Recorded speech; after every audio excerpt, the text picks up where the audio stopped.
my screen a little bit, so I introduce my startup. Okay. Let me try. Okay, first, thank you and ask everyone, do you see my screen or hear me clearly? Yes, okay. So first of all, I'm saying again to everyone to join this event and participate also. I can say this is a Cambodia startup. I'm from Delighted that we have solution for financial need. This is what we are doing in Cambodia. Delighted is a fintech startup based in Cambodia that we focus on financial technology, and also our company have a passion to build customer credit and personal credit to consumer that they difficult to get finance or access to loan also. And we plan to build strong foundation in Cambodia, and we also plan to have Asian or Asia and Southeast Asia also in the future. So come up with this, we see the problem on the market in Cambodia right now. We address the 4 challenge, and the customer and also consumer difficult to get small loan. Based in ratio, around 87% of underbanked people still difficult to get small loan, and 66% of SME or MSME difficult to get small loan also because they lack of requirement related to document, guarantor, collateral, and difficult to submit their application also. And the process also take long time and slow the processing speed around 3 to 5 days based on their information based on their area also. And some of these during the processing speed lack of transparency and security because some lender or some consumer they prepare to fraud to get small or big loan also. This is our market in Cambodia right now. We can say around 7 million is underbanked adult is they difficult to get loan, and we plan to reach out around 1.5 or two years to serve our service obtainable market around 70,000 customer that we can disburse around 10 million US in the next 2 years. Based on the problem that we find out and we come up with the solution that we build AI lending platform that Loi Lươn name that we call Loi Lươn mobile application that provide instant, convenient, visible and secure financial tool that customer can access and get approval, and also they can build their credit with us during their apply or get loan also. This is our product that we build in-house in development system in-house that we use eKYC face recognition, and we also create credit scoring for the customer by using our information that we collect from customer, and we also do and we add up fraud prevention by powered by AI and machine learning, and we protect both our lender and consumer to the whole journey when or during the customer get loan also. And this is our backend system. We open public API, and we can be open for connect with third party related to payment channel, insurtech, health tech, or education or bank also in the future. And our system can scalable, security, and simple operation. And the business model, we generate revenue stream through our through customer apply and or get loan, and we reach out our customer through our marketing campaign with referral campaign, coupon campaign, and also educational content through social media and Google and used to add. Yes, this is our team. Based on our experience, we combine around 60 year experience in financial and technology and operation, that we have expertise on financial sector related to loan. I'm not introducing myself anymore. I introduce our team. The rest is our co-founder, and he handle on digital and marketing side. He has experience in Thailand, experience in Laos, that he control operation in Laos, and right now he come back to Cambodia as a co-founder. Dara also has experience in microfinance, that he hold on financial accounting audit, and right now we are a startup, we hold on HR team also. And Faisal, also this forget Chanda also handle on operation in Cambodia. And Faisal, he is a technical guy, that he hold on the technology and develop all the technology in Cambodia that we build. And also I would like to introduce him, is Indonesian guy, that he live in Cambodia right now, and he joined us, our co-founder, and we plan to go to another country also.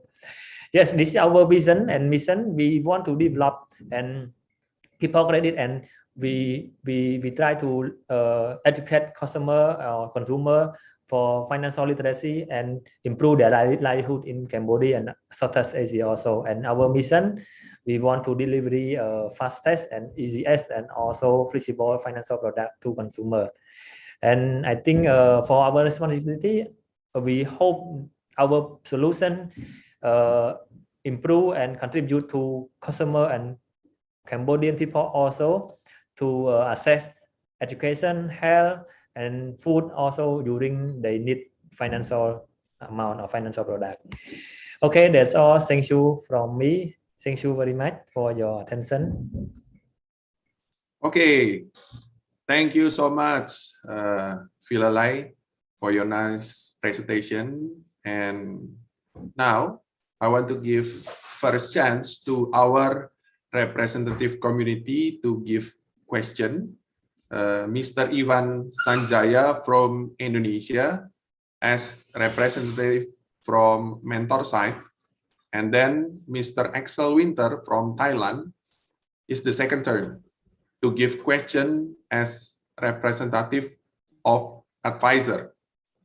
And after both of them, I will give turn to all audience in the Zoom room. Please prepare your question and you can chat in the chat room and I will read it for you. Okay, Mr. Ivan from Indonesia, you are the first one to ask question. And before of that, please say a few words about you, sir. Please make it short before you ask question. Thank you. Thank you, Mahdi. Thank you. Yeah, hello everybody. My name is Ivan, or some people call me Ivan. Okay, too. I'm the managing director of Gen Indonesia. I've been in this organization for more than 10 years now. As Eddie already mentioned before, I help a lot of startups as their mentors and their coach. I work with the Indonesian ecosystem stakeholders, particularly government, academia, as well as other organizations that support our ecosystem. So, Villa, thank you for your wonderful presentation. It's pretty nice, and I'm sure you're also quite excited about this business. I do have a couple of questions for you. I have seen business like yours actually blossoming a lot, not only in Cambodia, but also in my country, in our country, in Indonesia, particularly peer-to-peer lending and all that.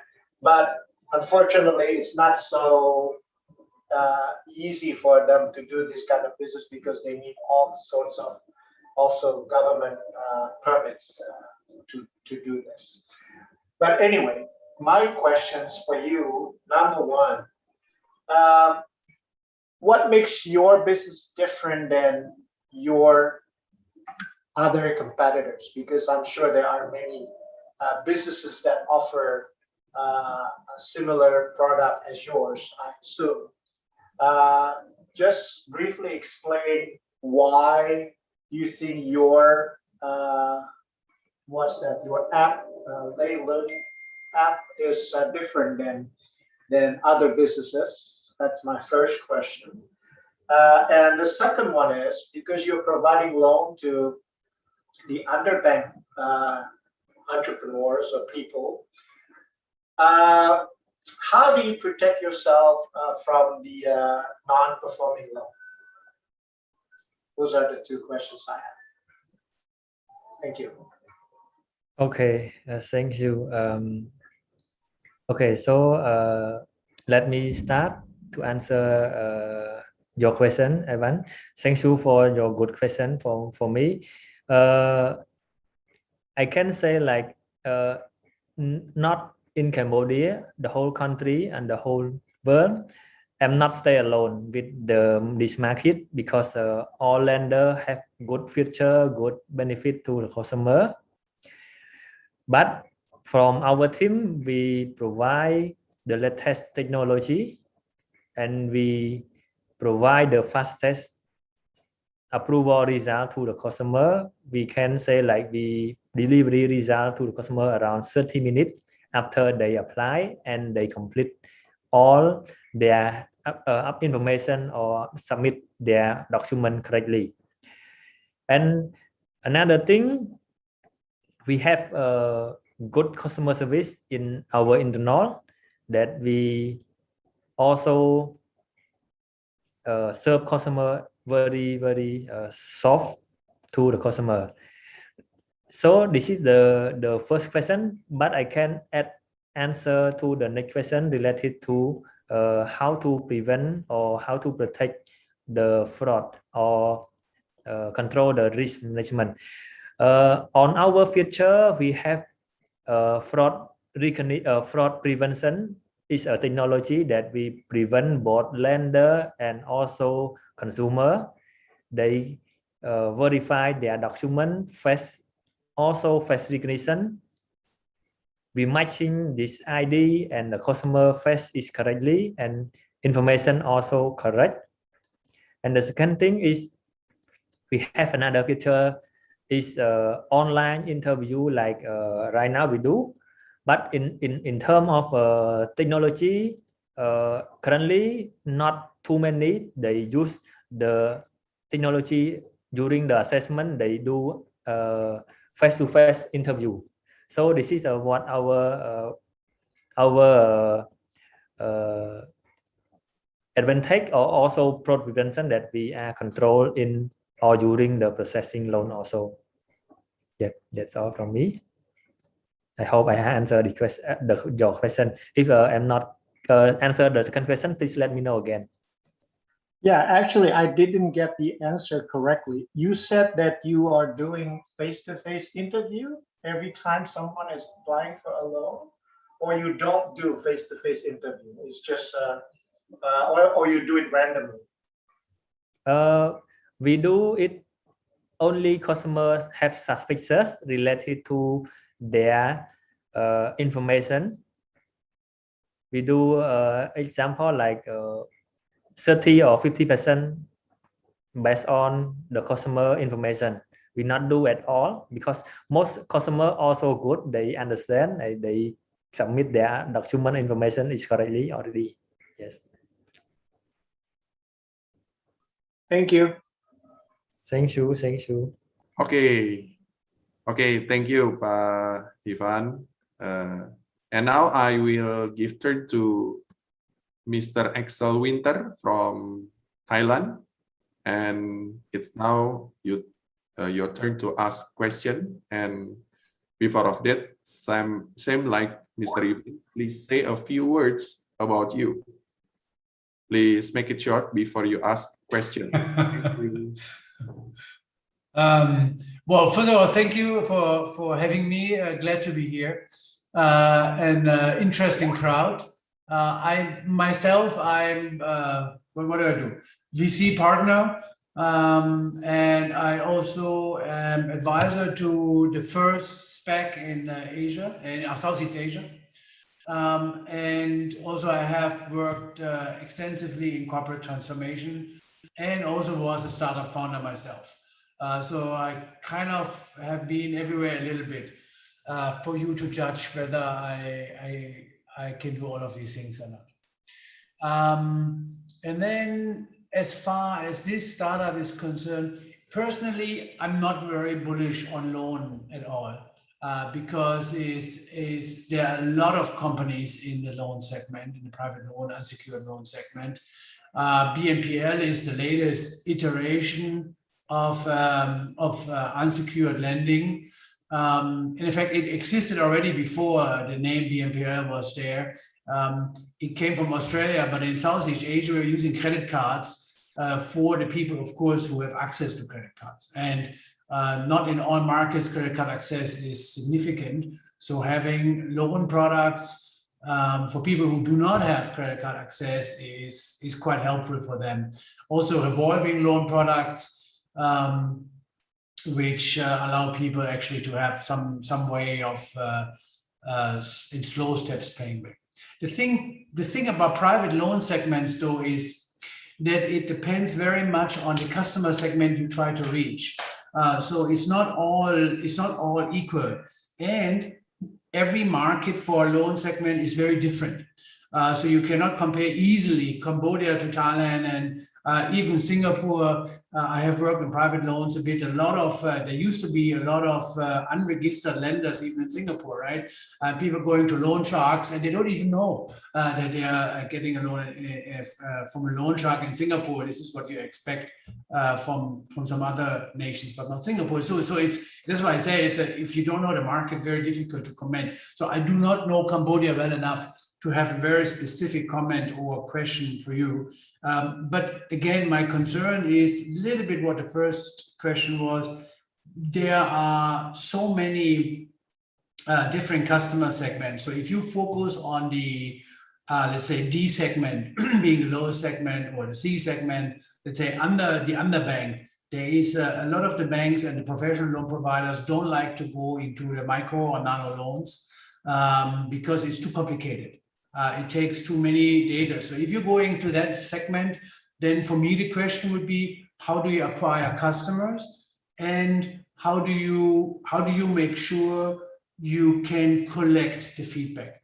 How you could collect the loan again? Collection is critical in this space.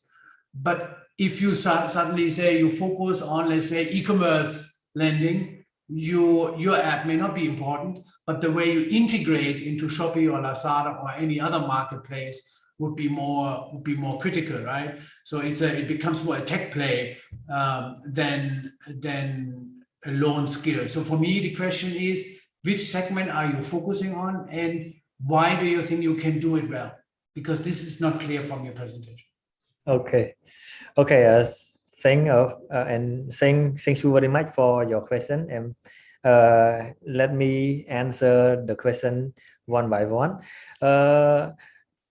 Right now, or currently, we focus on customer segment is unsecured loan that customer have low income, that they not access to financial product like MFI, microfinance, or bank, and they don't have credit to access big loan. This is our customer customer segment, and also we help them to build their credit.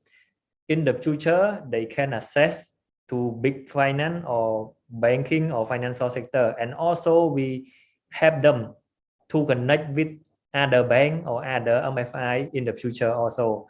And one more thing, we are not focused only in digital lending platform. We have another future plan to build another product, support customer, and do another product to the customer to use our product during this period also. This is what we are focusing on, and because currently during the COVID-19, most customer and consumer, they difficult to get loan because they don't have some job, they don't have they just do the freelance and they do the small business online, like sell online through Facebook. So we capture all this market, we capture all these customer that we provide the small loan to them. And the second question, I think because of and why we could add on that, because based on my experience in that Monica mentioned in the previous time, I'm doing good around five years in collection. I work in banking, financial leasing, and fintech industry, and also I know the behavior of customer and how to motivate them and convince them and provide a solution to the customer. They can pay and pay back with their loan, and they still keep their credit still good, and they can create their credit also. Yes, this is my answer. Okay, the last question from Mr. Axel. Short, please. No, I think it was already. I think I already had my 2 questions. Please continue. Okay, thank you. So I will jump to the audience that already write the question in the chat box. From Alicia Chan, the question is how they deal with bad loans. Okay, you can answer, Phila. Okay. I think I answer some question from the audience already, but I add up more. We deal with the default loan or bad loan through the first thing, we contact through our phone call and contact them through our social media and through their social media. This is first step. And the second step, currently we don't do visit their home, but in the future, based on regulation, based on our cooperate with another agent, we can visit their loan, their home or workplace based on our regulator and based on our policy that we create. But we can say like we convince, we motivate, we provide solution, and we educate them how to find out or find money to pay back and still keep their history, their credit good with us. Okay, thank you, Phila, for your answer. And please forgive me, I have to stop this Q&A session for this session because the time is finished and there is another presenter will present their business idea. And now we move the second presenter. And now I'm welcoming myself from Startup Huddle Jakarta, Indonesia, to introduce Startup Indonesia as our second presenter. Her name is Miss Melia Lustojo Putro, founder of Bintang Kecil, is a talented award-winning photographer, songwriter, and novelist, a self-made entrepreneur managing her own music production house and talent management company. Help Indonesia, a project done from the heart, but a learning process, and Bintang Kecil, a wonderful, viable idea that she turned into reality and a marketable product, designed for success that has evolved from the experience gained. Bintang Kecil, now this is your time to present your startup. 6 minutes, okay? Thank you, Pak Edi. Let me do the share screen.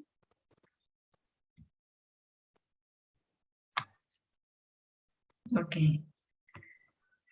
So hello everybody, I'm Melia Lustojo Putro. I'm founder and CEO of Bintang Kecil application. 3 years ago, President Jokowi expressed his concern to us about the scarcity of Indonesian children's songs, which has major influence on the development of children's character as future leaders of the nation. children are now more familiar with adult song with the lyrics that contains violence, harsh words, and romance. And they don't even know the songs, art, and culture of their nation anymore. Based on research from several universities, children who grow up with contents that is not appropriate for their age tend to have aggressive, apathetic, corrupt, and unfair characters towards others. Especially nowadays, 90% of children get negative contents from social media. Children needs positive input and activities, also non-academic education to form their strong and virtuous character to build this country in the future. Unfortunately, currently available academic education is not affordable by 80% of Indonesian children from middle to lower income groups, which are the future builder of this nation. Departing from this problem, Bintang Kecil try to bridge the needs that have not been received attention from interest parties. Bintang Kecil is the home for entertainment and non-academic education for Indonesian children. Education which provide positive inputs and activities for the development of Indonesian children's characters. Bintang Kecil present an all-in-one edutainment platform with more than 780 songs and interactive activities such as karaoke, video content maker, 600 Indonesian cultural story, and coloring with funny filters. Bintang Kecil also hosts non-academic classes every day by presenting 50 classes online learning every month taught by experienced teachers from leading schools at very affordable price for all children in Indonesia. And this is our team with the commitment, passion, and relevant skills to be able to make Bintang Kecil into exponential growth, where I am Melia Lustojo Putro as CEO and Roberto Gustinov as the young genius who are experts since he was 14 years old, and as CTO, and Weni Sipota Adipati, an experienced marketer in children's program and events as CMO. And we are very lucky to have Pak Sakti Maki as our advisor and many great mentors who guide our ways. Bintang Kecil apps has launched on 30th January this year, and we have been downloaded by more than 5,000 downloaders, with 60% of being paid cash subscribers. And we are optimistic that we can reach the target of 100,000 paid subscribers for the next 24 months. Our main revenue model is the subscription system at the price of 65,000 per month for apps and online classes. And we also accept endorsements, sponsorships, and collaboration programs from contributing companies. So Indonesian children can continue to study without being worried by the cost. Bintang Kecil market segment is the parents of 89 million children aged 2 to 13 years old who are actively using smartphone from middle to lower income groups. And our competitors are the apps with millions of downloaders, but with less contents and features than Bintang Kecil. And we penetrate the market through social media, and we collaborate with various parties such as companies, schools, art courses, artists and influencers, publishers, and communities in creating sustainable events, competitions, and sponsorship programs. We also have the roadmap plans to grow for the next 5 years, focusing on holding non-academic classes and various program and collaboration with various parties. And we hope to secure funding of $300,000, mentoring and networking, and the funds will be used to scale up through technology development, hiring, and marketing to reach $7 million in the next 36 months. Thank you. I believe that together we can make a wonderful collaboration for the better Indonesia in the future. Okay, thank you so much, Ms. Melia, for your nice presentation, and time is perfect. And now I want to give first chance to our representative community to give question. Miss Michelle Ng from Singapore as representative from investor side. And then the second is Mr. Hyang Fani from Cambodia is the second turn to give question as representative of mentor. And after both of them, I will give turn to all audience in the Zoom room. Please prepare your question. You can chat in the chat room and I will read it for you.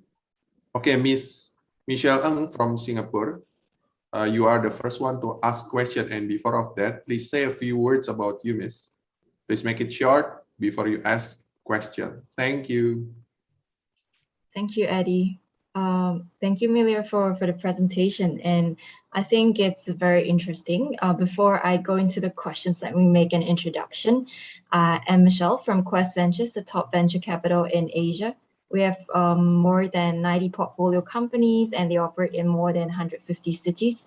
We also do run accelerators in Southeast Asia and Central Asia. I'm based in our Singapore office. My team and I invest in early stage startups and run the accelerator programs. So in my free time, I do write for regional tech media such as E27, TechNote Global, and KR Asia. I've spent about 5 years in the startup world in Asia, working on startup internationalization and investment. So that's a brief background about myself, but that's not the highlight. The highlight is about Bintang Kecil, right? So I understand that you're raising your angel around right now, and definitely I do think that EduTech is brimming with a lot of opportunities. I think in the last 5 years, they have about USD 480 million being invested in venture capital funding. The lockdowns also enable this adoption of EdTech, and this is a huge opportunity for you. And I would just want to find out what's your secret formula in acquiring all these students and schools, and how long do they stay with you?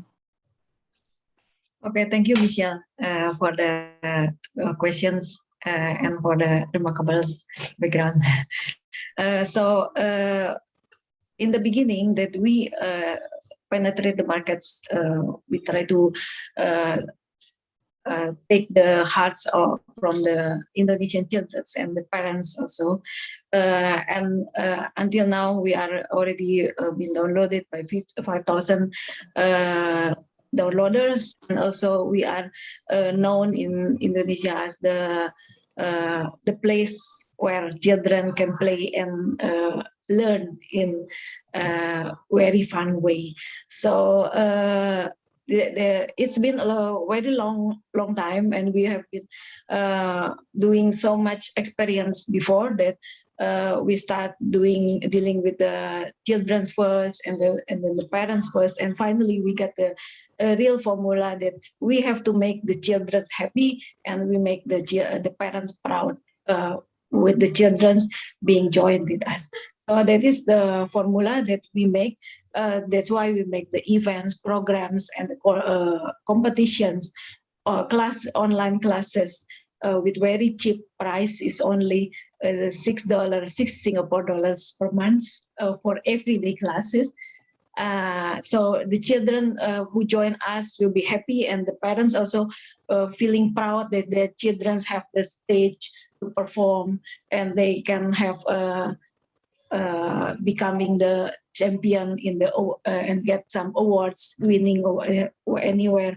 And we also support their talents by putting them in the places as the brand ambassador in some products, or in the also they can perform in our stages in malls, and also in our online platform. So we give the stage and the platform for them to create, express, and make achievement. And this is, I think, that is the secret ingredients in our startup. So the children loves us, and the parents also feeling proud for having their children join with us. Thank you, Amelia. I think I will just ask one more question before I pass on to the next panelist. So maybe another one would be perhaps on the challenge that you might be facing when you're growing and scaling the company, right? So, and also perhaps you could share with us if you're targeting just Jakarta, or you have you set your vision on other parts of Southeast Asia. Fortunately, right now, currently, we have children from all around of Indonesia. That we have children from Medan until on the east of Indonesia until the very west of Indonesia in Lombok, in Papua, also joining in our class, and also they are very active in our events. And also we are not only penetrating with the customers, but we also collaborating with the companies, the multinational companies. Then we have 6 programs for them. That we have the saving programs for the children of our Indonesian children, and also we have the CSR fund program. We also have the education for employees' children, and we have another 3 programs that we apply to the companies, so they also can participate in educating the Indonesian children without being worried.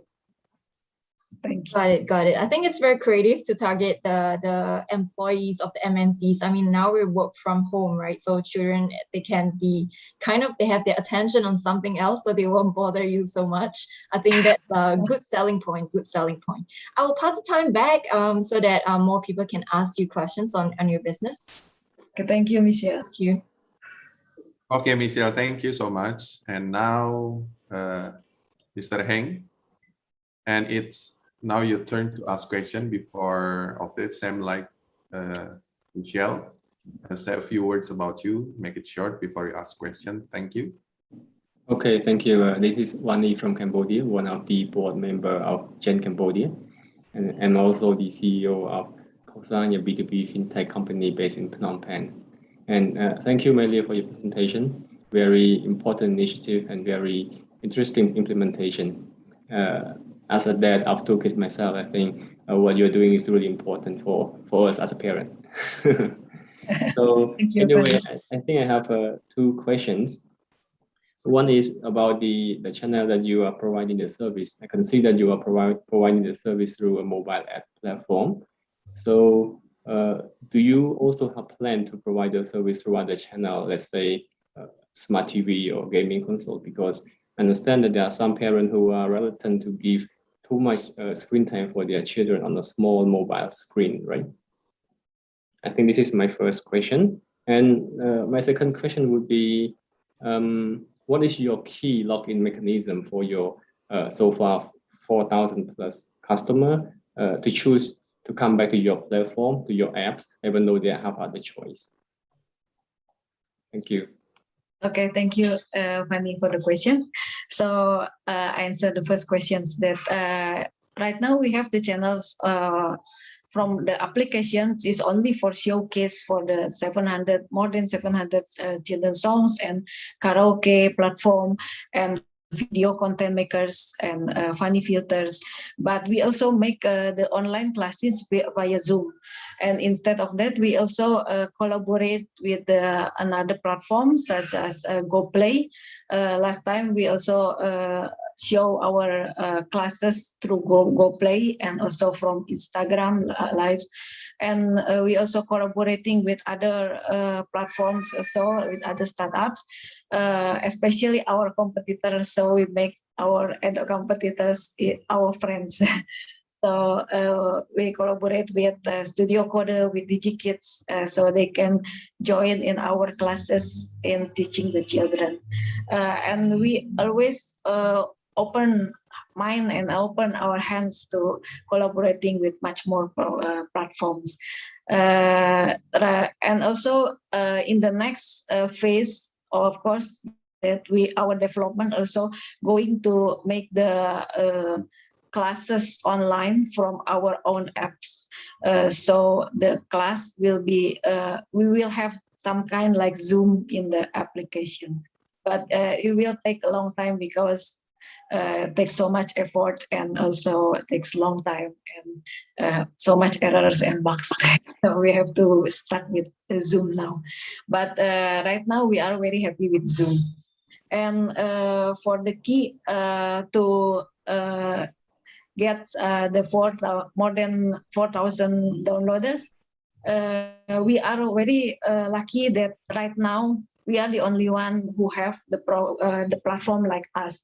So other children, especially when after they finish the kindergarten's ages, they have no options instead of listening, join our platforms, because for the elementary age children, they really don't know where to hear Indonesian children's song which is suitable for their age, because other songs which already famous mostly are old songs and they don't like it anymore because they think it's too small, and then they prefer some songs like Katy Perry song, Blackpink, and that's why we try to provide as much as many as songs that we can collaborate with songwriters, so we can provide the modern and cool songs that children will be proud to sing of,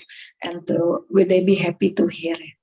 So right now, very lucky that we are the only one who is becoming the place for the children really can play and learn in the safe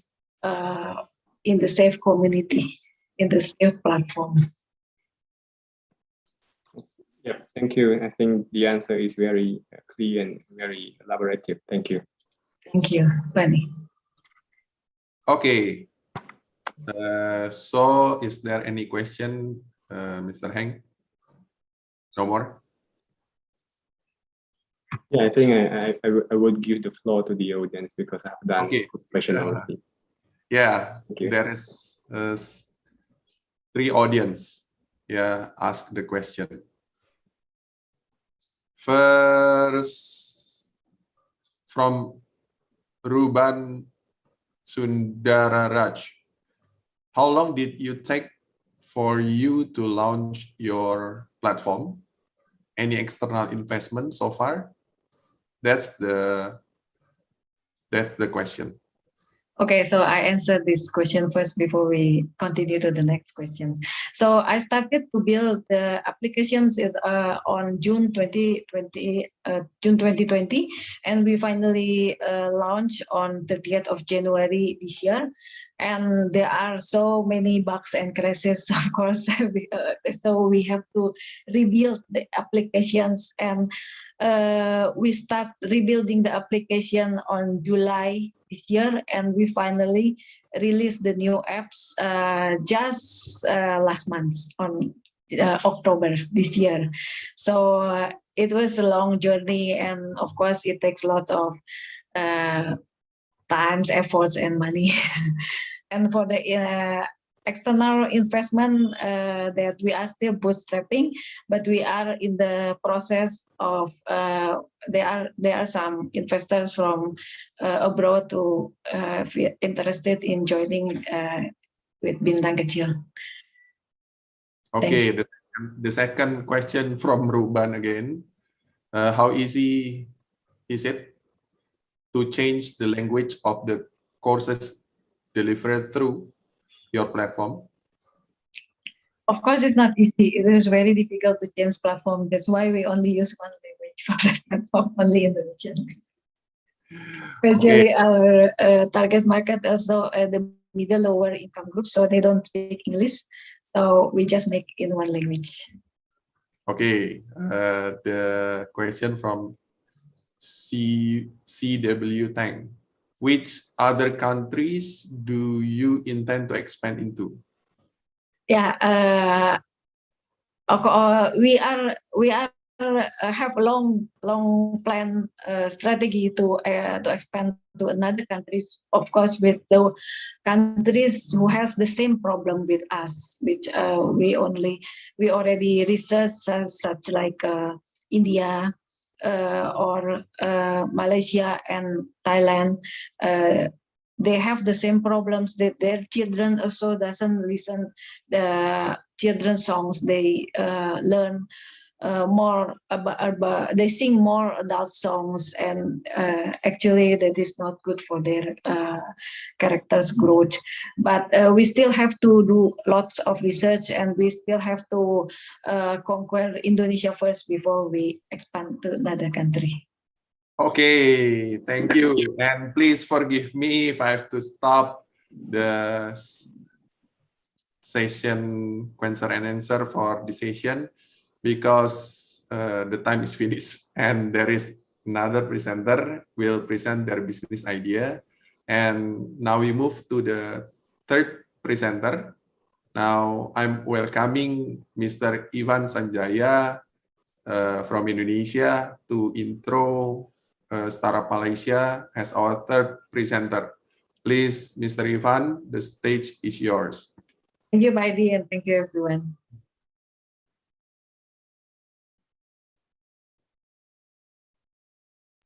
All right, thank you, Baidi. Malaysia. Okay. We have, hold on, I need to look at we have Miss Adeline Liu, who is the founder of Nourish and Nips, a truly healthy, whole food, plant-based snacking brand in Malaysia. She is a passionate believer that health brings a wealth of happiness, which money can certainly buy. Adeline is committed to make an impact and change towards healthy next generation and planet through advocating healthy plant-based food culture and lifestyle habits. Her journey began when she became a mother, when she earned an advanced certificate in nutritional therapy to empower herself and practices for her own family. She is also a certified mastery of raw cuisine, plant-based chef and coach. Adeline has had approximately 8 years of brand communication and digital marketing experience in a Fortune 500 oil and gas organizations. Prior to that, she has more than 7 years in brand consultancy and corporate identity communication management. Also, she's skilled and trained in crisis communication and reputation management. C-suite communications management, media relations, international product branding and marketing, advertising and internal communication. Adeline possesses a Master's of Marketing from the University of Newcastle, Australia, and a diploma in advertising and marketing communication from the Institute of Advertising and Communications Training, IACT, Malaysia. So that's Adeline. Amazing. Thank you, Ivan, for your introduction. Sure. Okay, now start to present.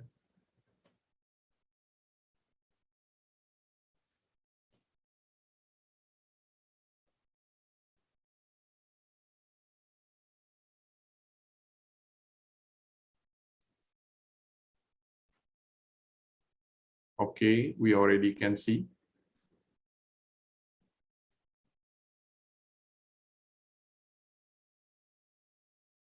Are you ready now?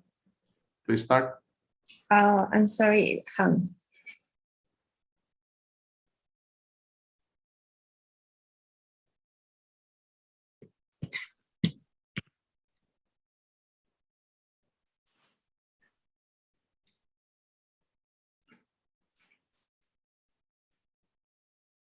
Okay, sorry. I'm so sorry for the technical glitch. The computer hung for a while. So you can see my screen right now. Yep. Good? All right, testing sound, all good. Okay, good. A very good evening to all. I'm Adeline from Malaysia, founder and CEO of Nourish and Nips. My business is about inculcating a healthy plant-based food culture to shape a healthier next generation with lower risk to diseases by developing true healthy plant-based snacks. Branded as Nourish and Nips, it is branded as Nourish and Nips, it is naturally handmade in Malaysia using whole foods plant-based ingredients with no bad stuff, also known as nasties. This means all snacks contain no sugar, oil, salt, preservatives, additives, or artificial flavoring, and absolutely no animal-derived ingredients at all. Nutrients are preserved naturally using dehydration method at low temperature. It is also known as raw foods. The products are available online. Previously, it was sold at weekend bazaars and small community events. When Malaysia announced the lockdown last year, I had to pivot and started selling through our own e-commerce website and be on social media platform to promote the brand.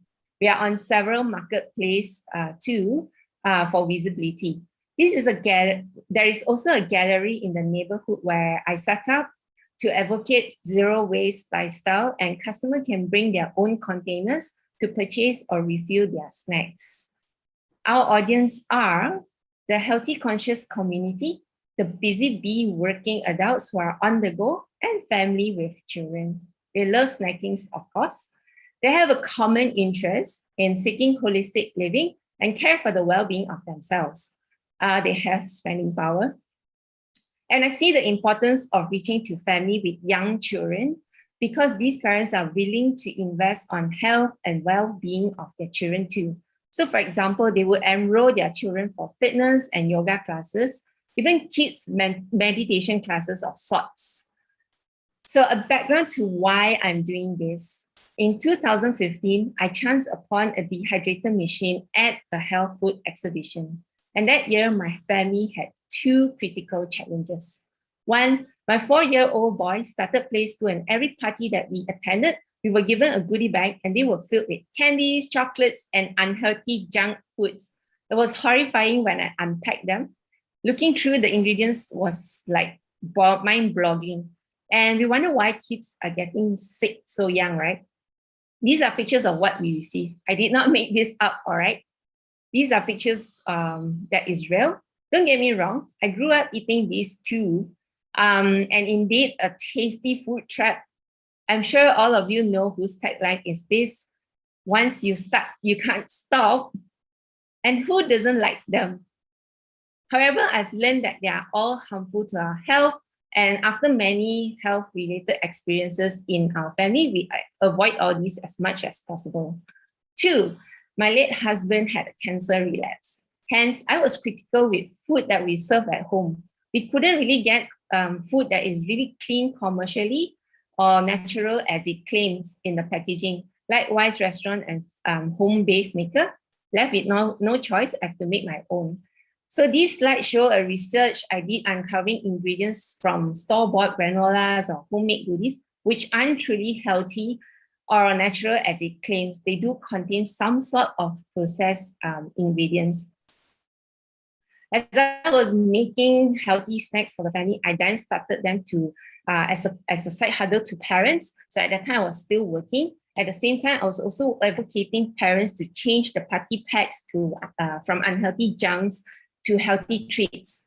In 2018, I left my corporate job due to my own health condition and started actively creating awareness for the brand in late 2019. I believe that our health begins with food we feed our body, and prevention is better than cure. When one is ill, everybody in the family will scramble to avoid nasties and they look for real healthy food. Our family is one example who experienced we couldn't find truly healthy, clean food and snacks. Even organic store may not be 100% serving healing foods because of the bottled sauce that they use, or salt, oil, and sugar. Wouldn't it be great if someone stood the ground and served truly healthy foods? So our next generation are getting all sorts of illnesses at very young age. How are they going to live a quality, healthful, and happy life if they are fed junk food and all sorts of ultra-processed food the moment they can eat.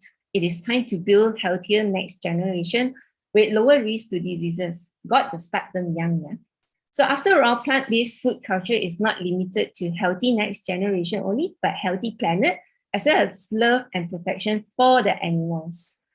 So how can Startup Huddle support me? Your sharing and feedback matters on how potential is it to expand Nourish and Nips and reach in untapped markets, collaborating with like-minded community like fitness or wellness or people who wants to promote healthy living, and corporate networking, and opportunity to propose our ideas for corporate gifts or wellness packages, or even like, building a healthy employee pantry.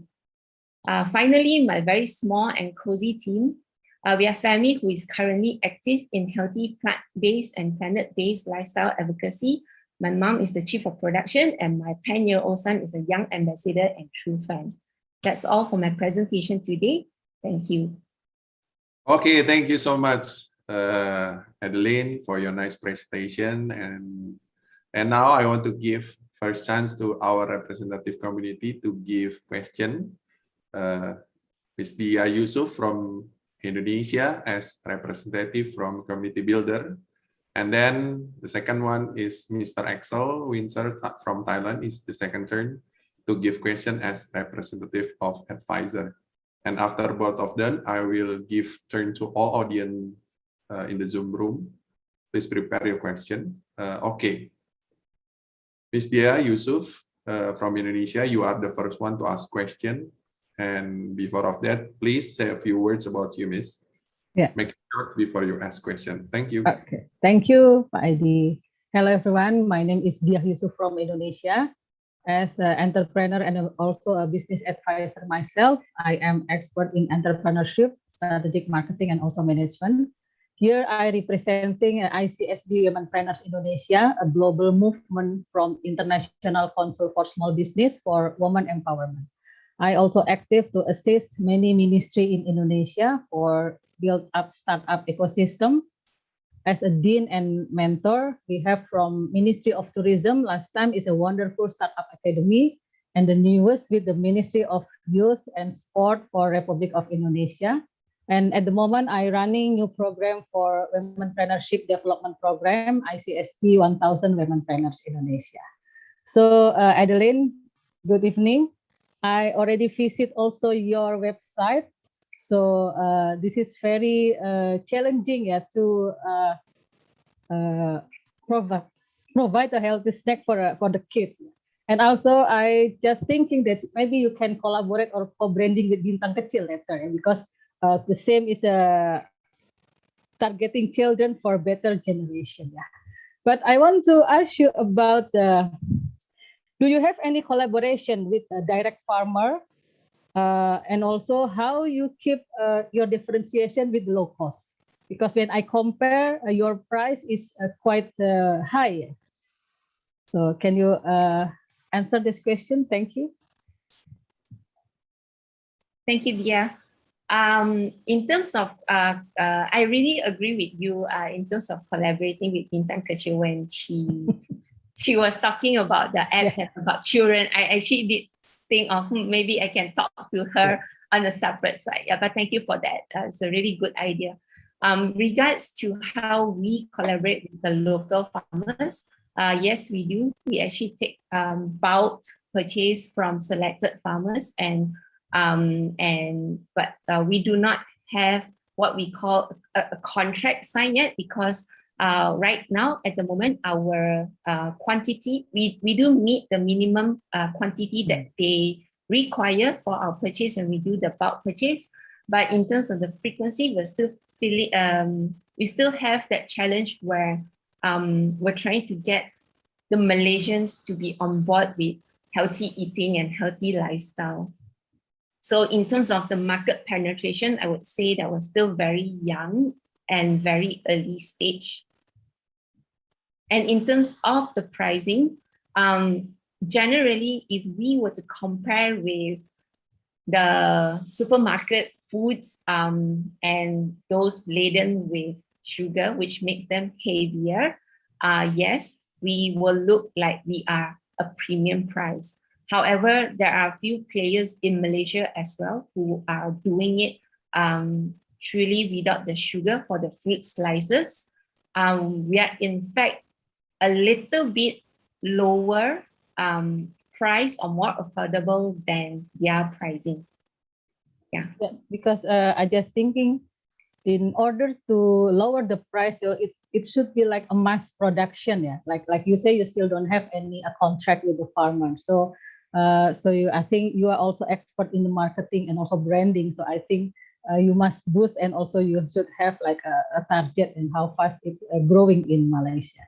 And maybe we can also do some cooperation, because in Indonesia so many tropical fruit, and we have also the similar healthy snack in Indonesia, but lower price. So maybe we can cooperate this later. Okay, from me is I think enough, Pak Edi. Okay, thank you, Budia. And I will give turn to Mr. Axel Winter from Thailand. Now it's your turn to ask question. Thank you. Thank you very much. Well, good presentation, and of course it's in the trend, and all your points are obviously well received. So I think the question then is a bit, what is the branding, the packaging, and also regional expansion, right? Because in Singapore for sure, maybe in Indonesia, as we heard, there's a market. Thailand, there is a market. So you would assume everywhere there is a growing market in that space. Yet there are also competitors. So building a strong brand around the name would be important. So I'm not so sure how strong your brand is in Malaysia, but again, that probably would be critical, I can imagine. So what's the question then? Probably the regional expansion strategy, right? You want to focus on becoming bigger in Malaysia, as in adding products, adding scale, or you're saying, hey, I have my top 10 products and I'm going to grow regionally and then become bigger. So this type of thing be interesting to understand. Thank you, Axel. So you are asking whether if we have any plan to expand to the region. So to be honest, we're very micro, and I am a very early, unexperienced entrepreneur, I would say, which is why I think here's where Startup Huddle and all of you are going to be here to help me and share your experiences, even in terms of how do I go about expanding that reach to the region. In terms of the packaging, where we have moved from the day that we started, where we were using very affordable, I would say, like plastic packaging. Right now, we have already moved towards craft bags, which is environmental friendly in that sense. And in terms of the branding, we're keeping strong communications in that. However, we're still having challenges in penetrating and getting followers or people to know us. One of the reasons could also be we were active in 2019 perhaps, and then we were at the market and people start to get to know us, and then was a lockdown. So we're doing a lot more effort right now trying to also work how to get more visibility on the online platform, and trying to work with maybe influencers and all that to promote the brand. Yeah. Well, the only quick comment I would make is that the lockdown has actually also accelerated a lot of online sales, of course. So if you're saying that did not happen for you, you probably have not been represented at some of the meaningful online platforms, right? They can be of an existing traditional grocery chain who is well positioned online, or an online only grocer. Again, it's for you to judge. There was a vegetable ice cream company in Thailand who just started a year, 18 months ago, and has become very fast, also quite successful. But again, their focus is very narrow. They have only veggie ice cream, right? Healthy. So So not too many unhealthy sugar and syrups in there. So it's a healthy product, health product, and I think it fits also a little bit to your idea. Maybe you want to find some, let's say, case studies or companies who are in mind similar, but not a competitor.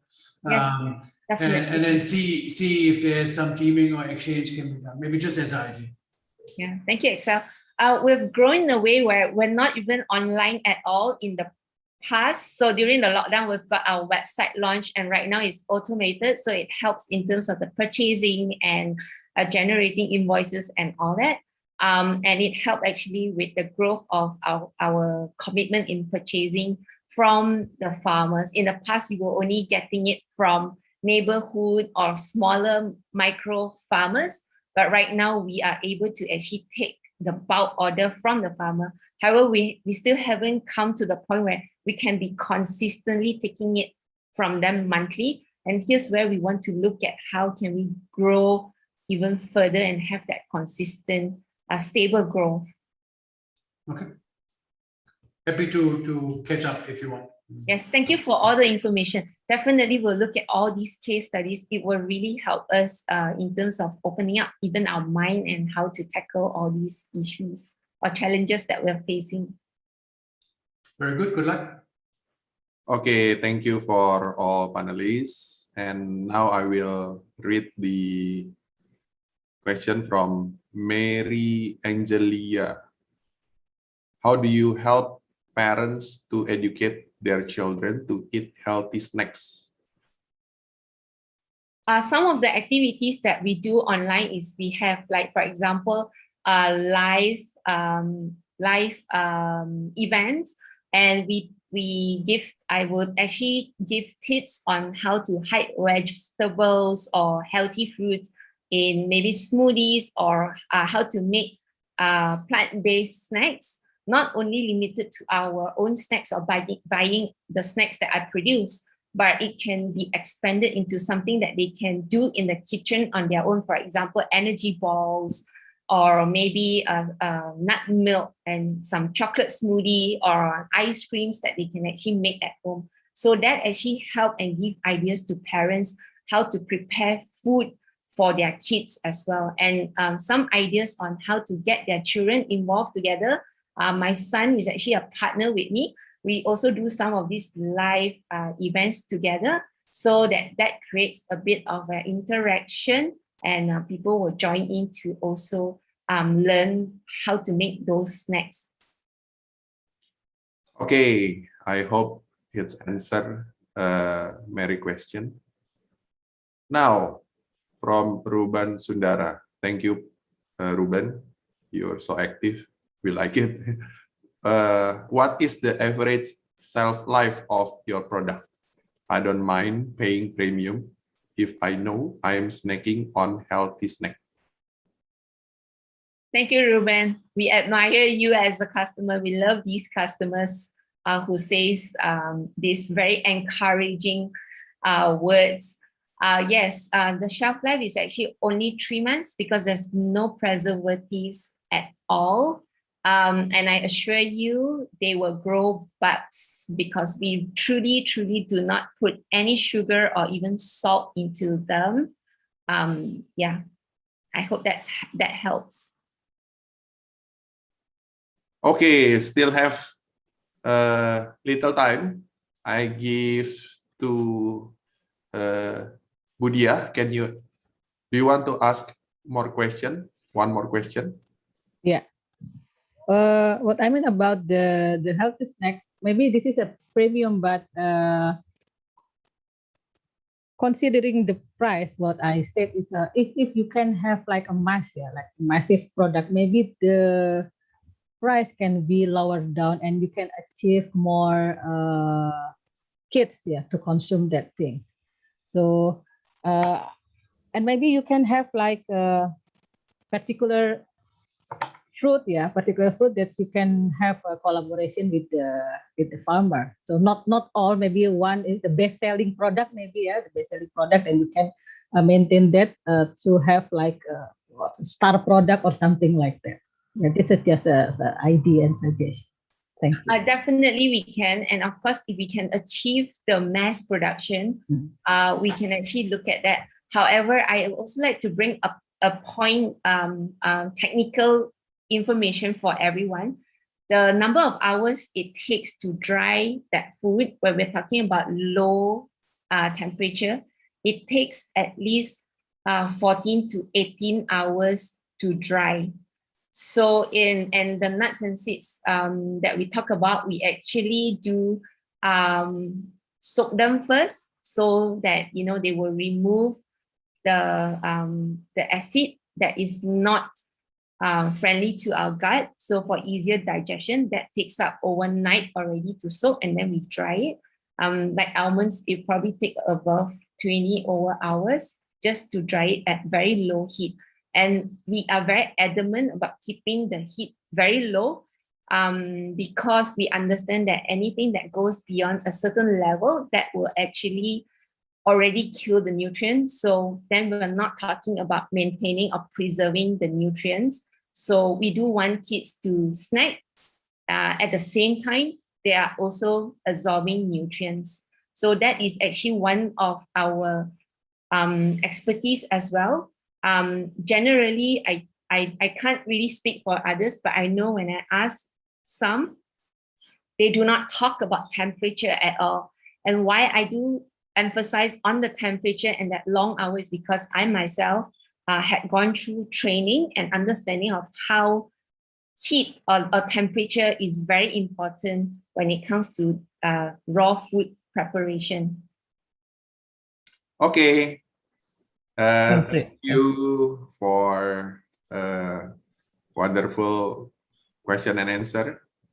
But this is the end of this session, and because there is another presenter will present. And now we move to fourth presenter. And now I'm welcoming Jaren from Singapore to Intro Startup Singapore as our fourth presenter. Please, Jaren, the stage is yours. Thank you, Pak Eddie. All right, so from Singapore, we have our startup, the Authentic Platform. I would like to introduce Kafia Karisaman. She's the founder and CEO of the Authentic Platform, a social impact startup that connects individuals with autism, ADHD, and other learning disabilities with service providers. Kafia is a finance graduate from the Nanyang Technological University, also a Forbes 30 Under 30 scholar, and currently is pursuing her master's in management from the London Business School. Her company is founded out of her personal pain point and believes that her company would be able to create a positive impact in the community. Also, an additional point was we just found out that the Authentic Platform was also a top 25 finalist for the Entrepreneurship World Cup. Welcome, Kafia. Hi, thank you so much, Jaren. I'm sorry, can everyone hear me? Yeah. Oh, thank you. Yeah. Okay, that's great. Hi, everyone. I'm Kavya Kasiraman. Like Jaren mentioned, I'm the founder and CEO of the Authentic Platform. And yeah, I'll just share my screen here so then I can just start presenting.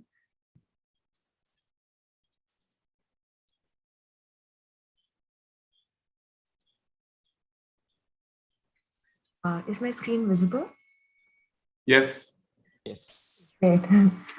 Thank you so much. So hi, everyone. I'm Kavya Kasiraman, the founder and CEO of the Authentic Platform. So the Authentic Platform was actually founded out of a personal pain point. I myself have a younger brother who was diagnosed with mild autism spectrum disorder at the age of 4. In 2017, my family and I moved to Singapore, which is world-renowned for its quality services and facilities relating to learning disabilities. However, while we were in Singapore, it took us well over a year to find a service that we needed, well into 2018. The question is, why did it take so long for us to find required quality help when it already existed? The problem today is that although there are people that need professional special needs services the way we did, and there are people that provide these services, there is no one effective, trusted way for users and providers to find each other and engage efficiently. This is where our platform comes in. The Authentic Platform would help connect users in need of services relating to ASD, ADHD, and other conditions with providers for the same.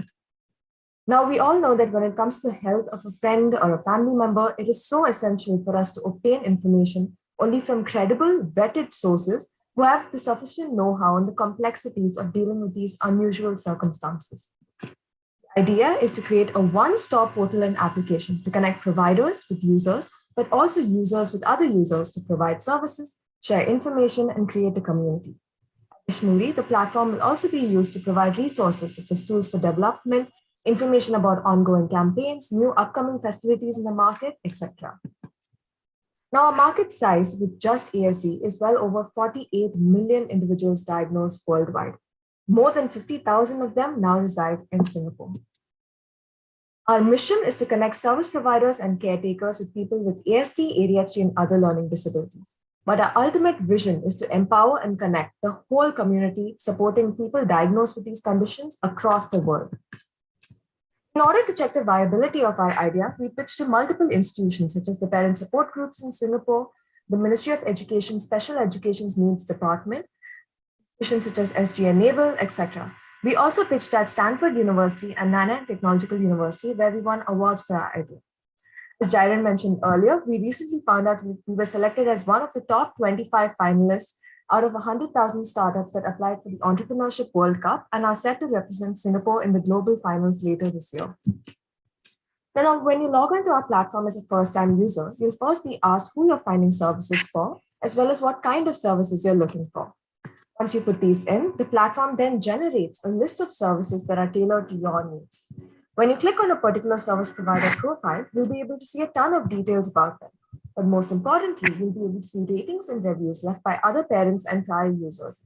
These will be both positive and negative, so you can make the best possible decision for your ward. We also have a feature where you can contact the service provider directly through the application itself. We also have forums where you can ask questions as well as answer questions posted by other caregivers and lend support to one another. In terms of service providers, we plan to source service providers from the same region initially, after which they'll be required to go through a vetting process. Only once they pass this vetting stage will they be successfully registered onto the platform.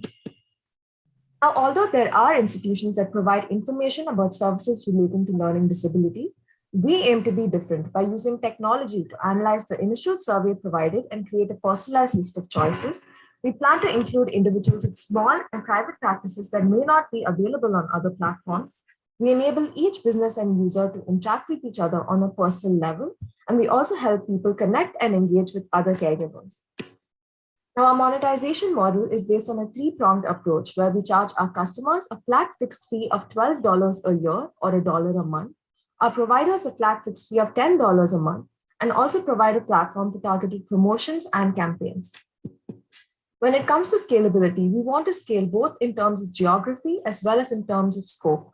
We would like to expand to, apart from ASD, to learning disabilities as well as more disabilities when we have the capabilities to do so. In terms of countries, we plan to start in Singapore and launch our company there, after which we plan to expand in Southeast Asia and then Asia before finally going global. Now, each member of our founding team is immensely passionate about this cause. Together, we have experience in business development, banking and finance, and software engineering. We believe that there is untapped potential within this community, and we hope to unleash that potential using our application. Thank you. Okay, thank you so much, Kavya, for your nice presentation. And now I want to give the first chance to our representative community to give question. Mr. Heng Fanny from Cambodia as representative from mentor side, and then Mr. Iwan Sanjaya from Indonesia is the second one. And now the first one is Mr. Heng Fanny. You can ask the question. Okay, thank you. Thank you, Kavya, for your presentation. Very amazing, and I think your initiative is really important. And I think my first question is that, to my understanding, you are providing, let's say, a two-sided platform. One side is the provider and one side is the user. And I feel like it's not going to be very difficult to find the provider side to onboard to your platform. But I think it could be quite a challenging journey to find the user side of it, because the user segment is very specific. So what is your strategy to promote or to reach to your potential users? Right, definitely. That's actually an excellent question. So, like you said, in terms of providers, actually, from our experience, what's been happening is that the users were kind of easier to come by. And the reason for this is because, like I mentioned before, I myself have a younger brother who is diagnosed with this condition, and he attends a special needs school as well. And we are part of multiple communities within Singapore that attend to these kind of causes, whether it's parent support groups or the schools themselves, or like other people that attend the same occupational therapists or tutors that we attend. So in terms of that, the way we were reaching out to them to inform them about our application is through these specialized groups already. I myself am in around, I think, like 40 or 50 of these parent support groups. The reason that I found an issue with this in the first place is the fact that there are around 40 or 50 and it's so fragmented. The idea was to kind of compile all of them into one platform where everyone can go to find the help that they needed. So that's the way we are approaching the user side of it. For the providers as well, it's through our personal connections. Each member of our team has some relation to the cause, and we all have different service providers that we have contact with. And we're reaching out to them, the ones that we know, but additionally, even through their websites or through professional platforms like LinkedIn, we're actively reaching out to onboard service providers. And then finally, one point that we had was that for the first year or a year and a half, the platform is going to be absolutely free for both users as well as service providers. And we're hoping that because of the fact that it's free, there would be less resistance to joining the platform and seeing how it works and seeing if it actually helps them out.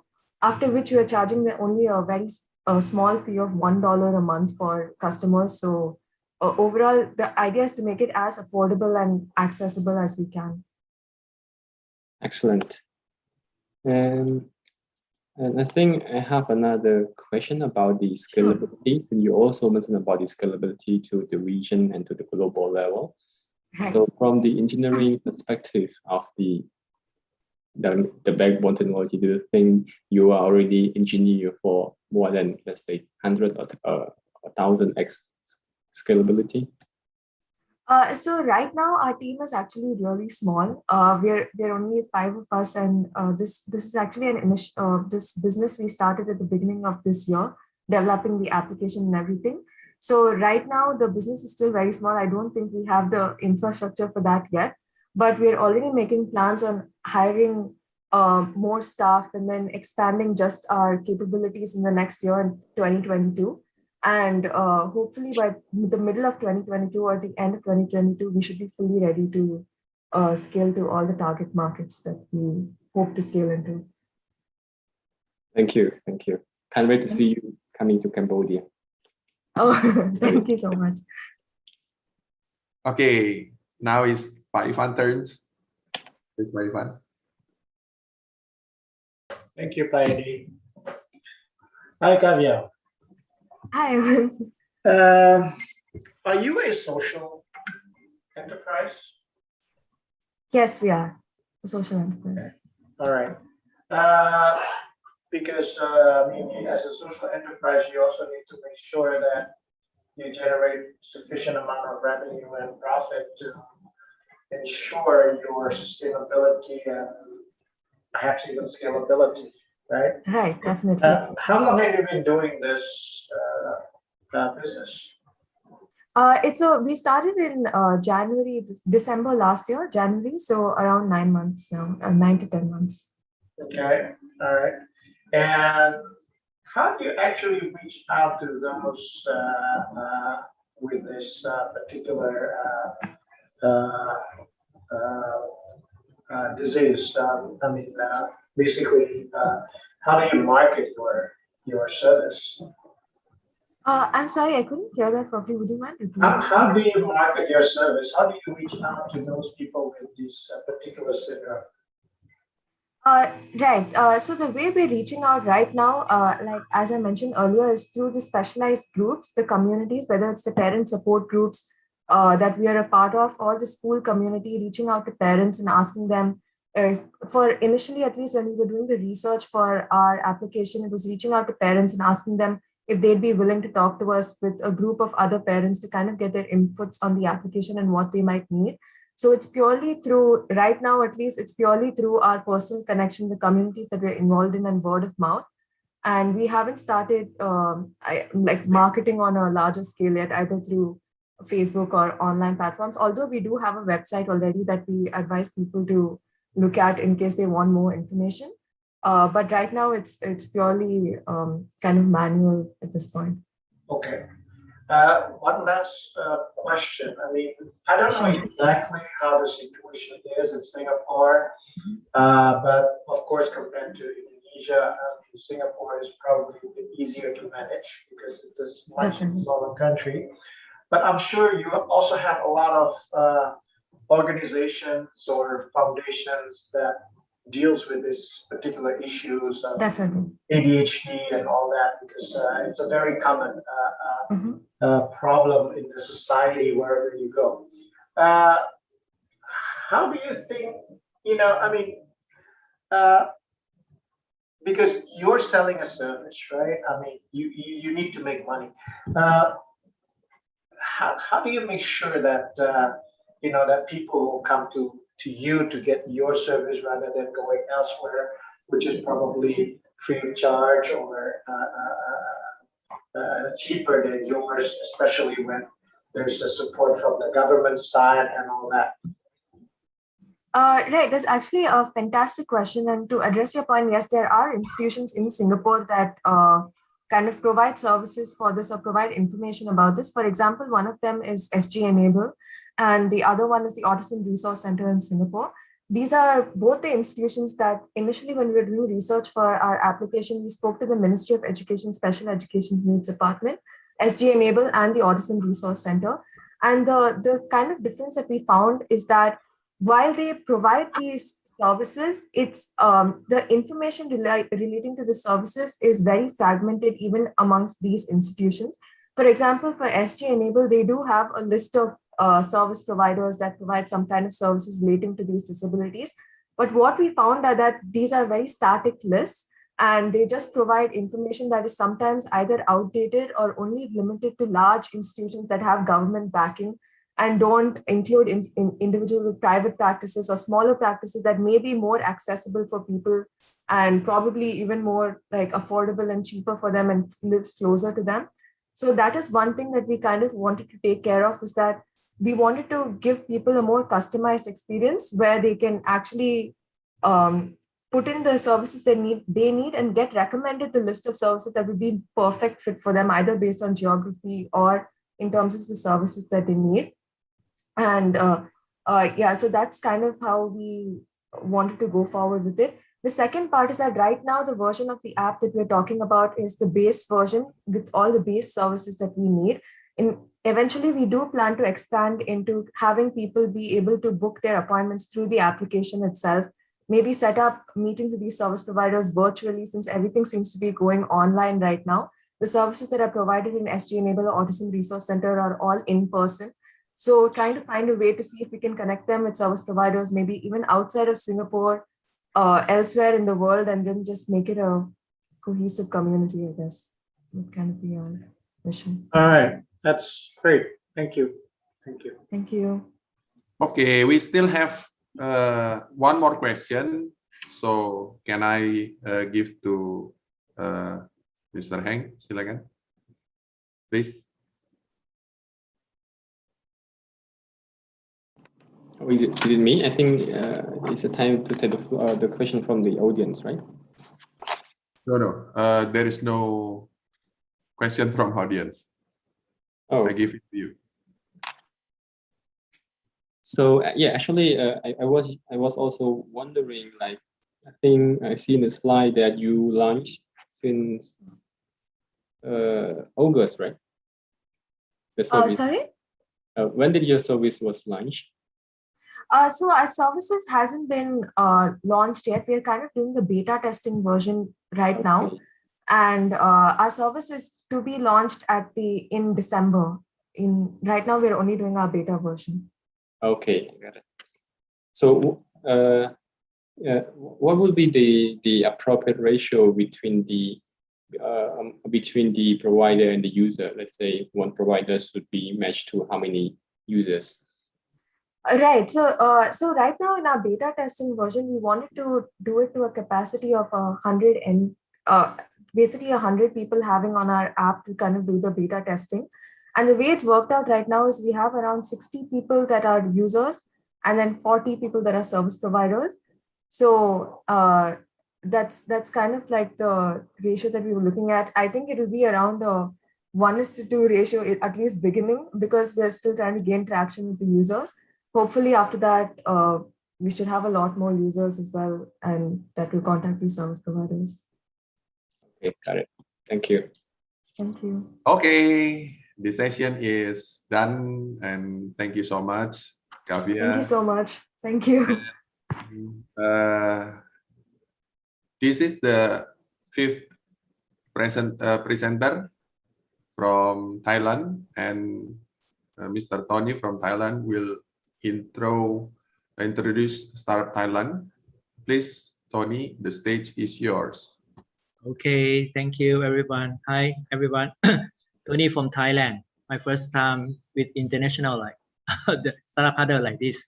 Okay, Miss Oregon is my Thailand startup, and she's a co-founder of Perception Codes, a deep technology company specialized in desktop augmented reality. The user can simply download and pay with the desktop AR software by using their computer webcam and eyeglass. Currently, Perception Code is a pre-A series, raising $1 million for 20% equity. Investment will be used for marketing and ready to sync with Metaverse. Miss Oregon is a PhD student at Chulalongkorn University, the best university in Thailand, and joining the startup team in 2019. And she has a lot of good experts in her company.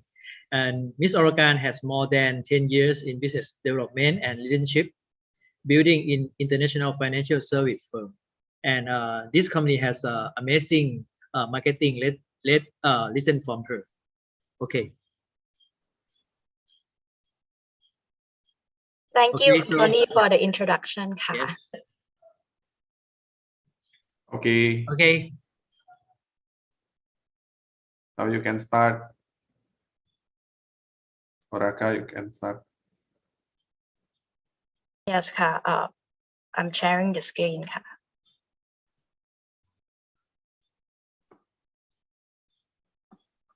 Hi, can you see?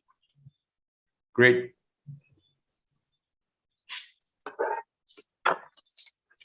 Hi, everyone. I'm Oregon from Perception Codes, a deep technology specializing in desktop augmented reality. So let me show you how our technology works.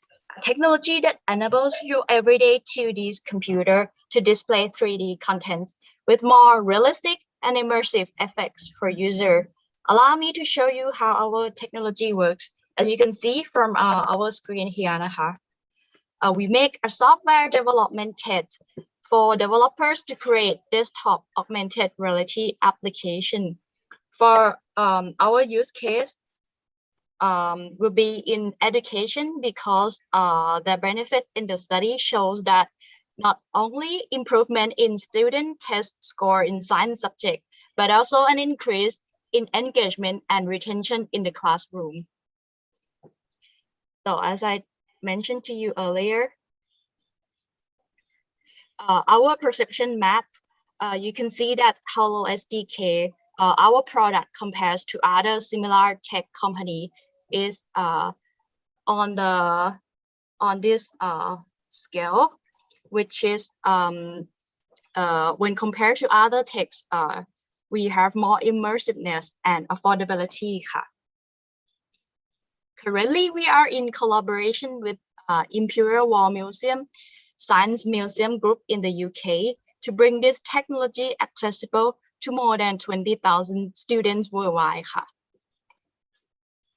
Moreover, we are the first holographic gallery collecting Thai heritage sites and sculptures around the globe. Will be soon to be listed on our platform. So let me virtual tour you a bit of Thailand. So these are the Thai heritage. So it actually helps many Thai heritage sites during COVID-19 that they don't have any income from people stepping into the physical side. As you know, VR and AR is one of the fast growing markets with more than 20 billion US dollar in 2020 fund, with expected cumulated annual growth rate is around more than 177% during 2021 and 2023. Let me show you, we also have other use cases like concert at home on the left-hand side. And also for e-commerce that will also benefit from our technology. Many developers can purchase our software development kits for creating desktop augmented reality solutions. Our patent pending technology brings 3D computer graphics to life in your home, enabling everyone to enjoy a holographic experience without having to spend a lot of money. So I can be in touch at aura@perception.co or link in Oregon 9956. Thank you. And these are the links to our website. And these are the team members. So I'm the co-founders. Our Mr. Sirisin, Dr. Sirisin is actually this technology is actually based on his master and PhD research, as well as Professor Chris Grisada is actually these are based on his research in Cambridge lab, and the third is also me, and also another MD is Wasagon. He's actually doing strategy for us. So we've been supported, get support from the UK government, and so we in a global entrepreneurship program by the UK trade company. These are the media coverage that covered perception codes so far. This is the community that has been talking about us and doing the hashtag about us. So that's it. Thank you. Okay, thank you, Reka, for your nice presentation. And this time, the panelist is Miss Dia Yusuf from Indonesia, and the second one is Miss Michelle from Singapore. And Miss Dia Yusuf, please, you are the first one to ask question. Yeah, thank you, Pak Edi. Hi, Aura. This is quite interesting about the future technology, but I want to ask about your revenue model. Can you explain to us your revenue model, and also how about the key distribution channel as currently and also in the future? Thank you. You're still mute, I think. Sorry. So our revenue model is we do a licensing. So we have both individual licensing and we have the corporate licensing. So those who download our software can be used. For individual, it costs less than 40 US dollar per year, and for corporate is 10,000 US dollar per year. And second question is the revenue model, and sorry, another one is the key distribution channel. Okay, so for the key distribution channel, we do a partnership with school. So actually, we have several school that interested in using our technology in the school, which is usually it's an international school here in Thailand. So they asked us to do incorporate our tech into a curriculum. So that will be a B2B side. We're trying to make adoption, especially in museums. So that's why we've been in partnership with museum worldwide. So it's not only in UK, but also in Europe, like Vienna, which we already signed the MOU. Okay. So do you have any expand your brand into other country for this? Yes, actually, we first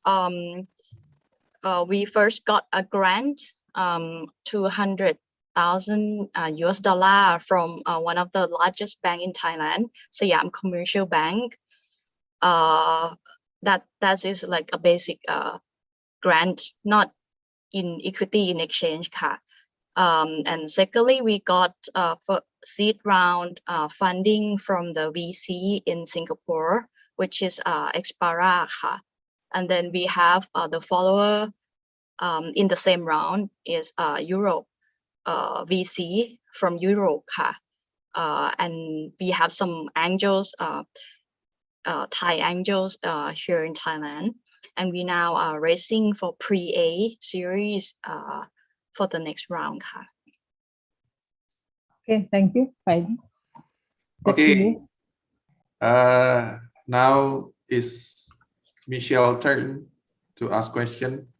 Please, Michelle. Thank you. Thanks, Eddie, and also thanks, Archon, for your pitch. I think it was very exciting for me. I would say that there has been a profound shift in everyone's lives, right, in the past 2 years. And definitely, I would say that the development of a metaverse is almost certain. We definitely hear about Facebook becoming Meta. I think everyone's crazy about that news right now, and also like all the NFTs going on. And I would say that definitely Southeast Asia, the AR VR market is huge. And I think if I'm not wrong, a source does quote that it's a 38.3% annual growth. And you are looking at a total addressable market cap of USD 31.6 billion from 2021 to 2027, right? So I would say that it's huge, but it's even more amazing that you're looking at Europe right now, together with the UK. I would say that's huge opportunity for you, but perhaps I could understand better, like for your pre-A round, where you're raising USD 2 mil for 20% equity, right? How are you going to use the funding? And also, perhaps I could understand better your go-to-market as well. Yeah. All right. So it's 1 million in total for 20% equity. 1 million. So our go-to-market mostly will be using for marketing because we want to drive tractions. We want to be able to acquire more traction, like from students worldwide. We also doing a parallel with the MFT, as you mentioned earlier, because these museum that we have been in talks, they because of the COVID, they the revenue, their income hasn't been achieved for 2 years at least. So there are many museum around the world that are looking to make their own, especially their sculpture. Mostly we'll focus on sculpture because mostly the painting is already in 2D. So it's will not make any sense if we more sense if we do like a 2D. But for those like a sculpture that need to be in 3D, we mostly can do that, and it's more sensational that way. There are the reason that we focus in Europe is because many sculpture and many sites in Europe already have their site in 3D models. So like most of the, like let's say like Notre Dame that they got burned down, they actually after that they can be able to rebuild because they already have the 3D models stored at their museum. So our go-to market, it will be we're trying to do B2C, like the individual licensing, like we open up for people to sign up and make purchase via the debit card. But we see that B2C is a bit difficult for driving mass adoption. So we also focus on B2B as well. And that's why we hope that once we make a connection with all the partners worldwide, museums, then we'll be able to drive the mass adoption later on. Thank you. And I think I do share that Europe is going to be a huge market for you, and I do agree, right? But maybe on the B2C and B2B model side, could you help me understand in terms of the revenue breakdown, how does these two models compare? Okay, so our revenue breakdown, let's see. Sorry, because they keep me in 5 minutes, so I didn't prepare No worries. I think maybe that could be another conversation. But I would say that even though Europe does have a more vibrant culture and content and creative market, don't forget about Southeast Asia too. I think in Singapore, we do have the Singapore National Gallery. They also run their own accelerator. So that could be an opportunity for you, but I definitely believe that other parts of Southeast Asia are really looking at culture, content, and creatives. So I think it's also good to maybe like look back at the backyard and see like what we can do as well. Yeah, that's it for me. I think I'll just pass the time back. True, I will keep you post later on. I have it in my Excel and everything breakdown. Got it. Thank you. Okay, nice. And now I jump to audience. It's Ruben again. Thank you so much. What makes up your SDK?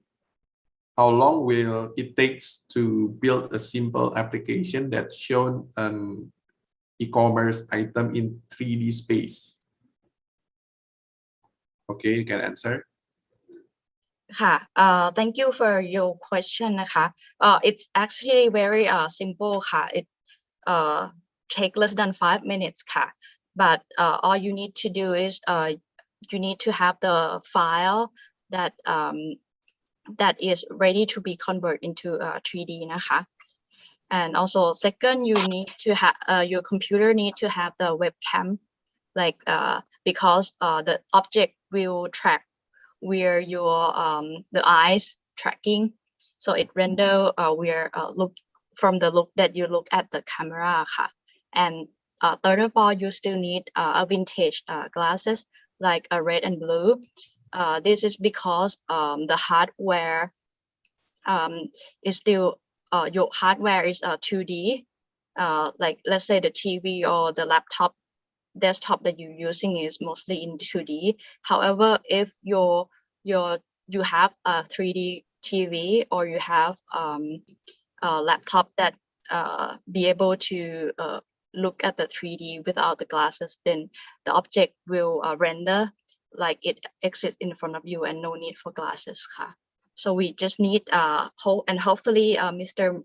Mark Zuckerberg will do something with the metaverse so that building the infrastructure and everything. Okay, thank you for all the conversation, but I have to stop the Q&A session. So once again, this is the end of the Q&A session. 5 presenter and 5 panelists already present. And once again, I would like to say thank you to all community members to participate in Q&A session. And I hope we all learned something tonight in this Startup Huddle event. Now, before we end this huddle, I want to ask to all presenters, what can we as a community do to help you? First, from Cambodia, Cambodia presenter, please tell us what we can help. Okay, thank you again. And for my perspective and also Cambodian startup, we want to have we want to have a strategic partner or advisor to bring our startup to the next level, that we can refund or go to the next venture. Yes, that's all from me. Okay, that's all. Yeah. Okay. The second one is from Indonesia. Thank you all. So first we need the community to understand the needs of the threat that, for Indonesia in the future. As per research made by BIN, 85% of children and teenagers are influenced by negative inputs and radicalism. And after that, we need the networks from the community to support us Bintang Kecil, so we can approach more companies, schools, and communities to collaborate with us in giving positive inputs and fun activities every day, so more children from all around Indonesia can join us. Thank you. Okay, now from Malaysia, please. Would be good to be able to connect to community and also to look at some of the case studies that's probably done in all your other countries. We may not be ready to expand or reach at the regional market, but that same thing that is working for your country may be something that we can actually emulate and use for Malaysia perhaps as well. And if we can also then start exploring and learning how to actually go to the other regions, then that would be a good information for a small company like me. Okay, now from Singapore. Sorry, can you hear me? Yes, from Singapore. Yeah. Yeah, hi, thank you. This is such a great experience today. I think it would be really great for our company. Basically, we're looking for as many advisors or mentors that we can that are in the learning disability space and that have experience in this space. For us, although we have a couple of mentors in this space, the people who are in the team, we are all completely new to this and we're starting this business based off of personal experience, but not off of academic experience. So connecting to anyone that has been in the space for a few years and that has experience would be really helpful and really help us develop our product better. Okay, from Thailand. Hi, I think there will be three things that looking for. The ecosystem, which is what you guys already been doing here. The partnership, network from your own countries.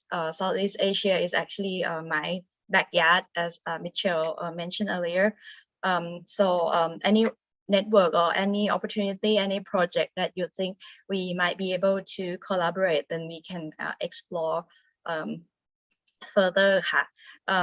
Third, last but not least, any free media coverage. If you want me or my team to help, let's say, write an article about our products or how metaverse will impact our life in the future, then we can also do that. Okay, thanks all for your explanation, and I hope the community can help all of you. And for the closing remark, now we are going to end this huddle. Please, each panelist give us closing remarks to the huddles. Time is 1 minute for each panelist, and the first is Mr. Heng from Cambodia. Okay, so I think first of all, thank you to all presenters for the compact and appealing presentation today. I got to learn a lot of new interesting ideas. And as for the closing remark, I think since all of us are based in the Southeast Asian region, I think it is important for us to look after each other, because the Southeast Asian market is huge, interesting, but we're quite fragmented.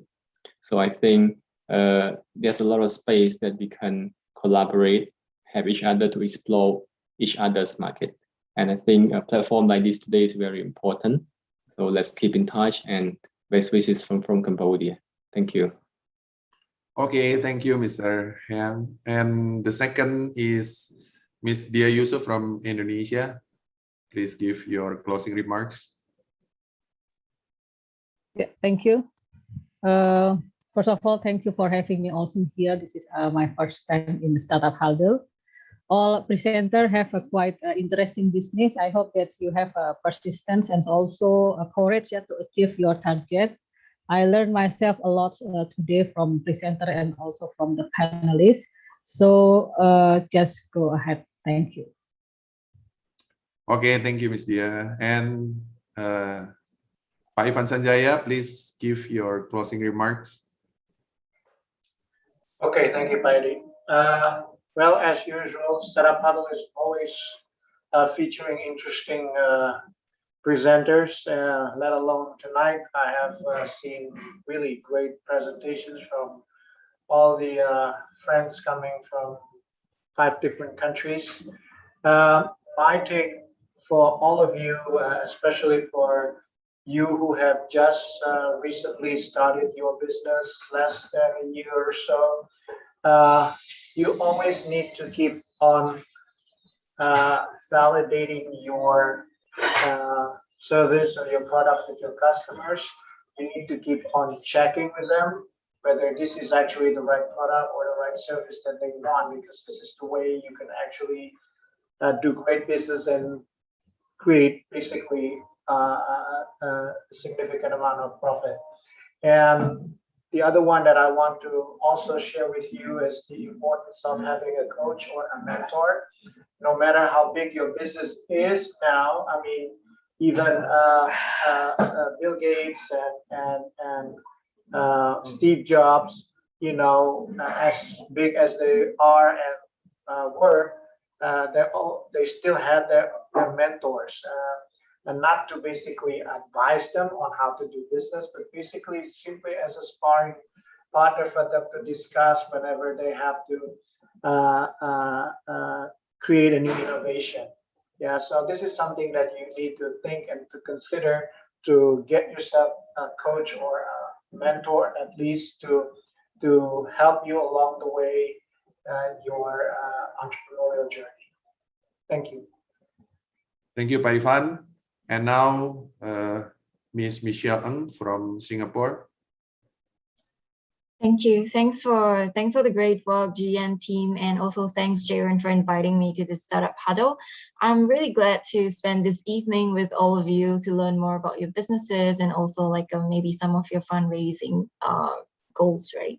So stay driven and be the change you want to see in the world, including Southeast Asia, of course. And if you're a corporate innovation lead or investor, you can connect with me on LinkedIn for any collaborations in Asia. If you want to find out what Quest Ventures does, just follow our Facebook page and our newsletter. I think you'll see a lot of exciting ecosystem activities and startup support programs. So I'll give the time back to Eddie. Thank you and good night.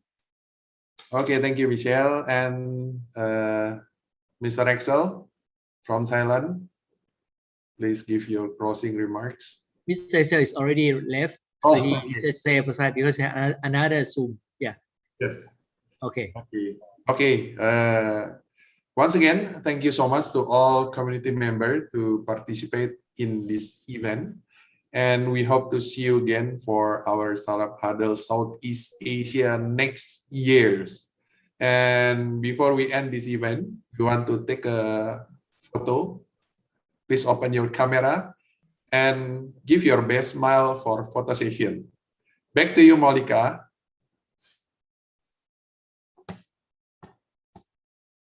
Monica, back to you.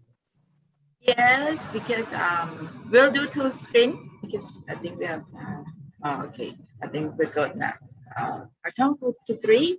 1, 2, 3. Nice. Okay, we're good to go. Okay, thank you all. And this is the end of Startup Huddle Southeast Asia. And thank you so much for being here. And see you at Startup Huddle. Bye. Thank you. Good night. Thank you. Bye-bye. Thank you, everyone. Bye. Thank you. Good night. Bye. Thank you so much. And I will end the live session, the record. Okay. Okay. Bye. Okay, bye.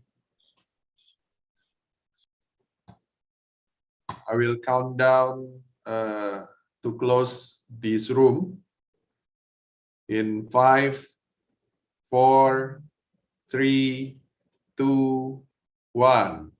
Goodbye.